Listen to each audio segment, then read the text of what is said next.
Am done with বেসি nursing. Hi guys, আমি শ্রাবন্তী। এটা আমার কিছুদিন আগের ব্লগ, যেখানে আমি পড়াশোনা করছিলাম এই পরীক্ষাটার জন্য। তারপর বিকেলবেলাটা বেরিয়ে পড়েছিলাম ঘুরতে। আজকে আস্থা যেহেতু একা বাইরে গেছিলো, তো ওর সাথে আমার রাস্তায় দেখা।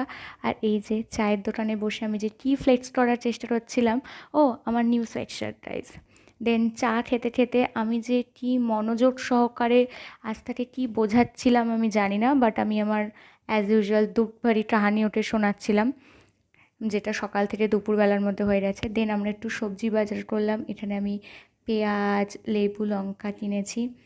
দেন আমরা কোথাও একটা যাচ্ছিলাম এমনি অ্যাজ ইউজুয়াল। দেন বাড়ি এসে আমি আবার নিজেকে ফ্লেক্স করার চেষ্টা করছিলাম আয়নায়। তারপর আমি একটু মোমো খেলাম, যেটা আমার খুবই পছন্দ। আবার আমি পড়তে বসে গেছি মেন্টাল খুলে। আর সবথেকে ইন্টারেস্টিং ব্যাপার হচ্ছে আমরা গিফট পাচ্ছিলাম, যেটা ফেয়ারওয়েল গিফট। আমি প্রচুর গিফট পেয়েছি গাইজ আজকে। সো আমার গিফট পাওয়া নিয়ে ভিডিওটা শেষ হচ্ছে।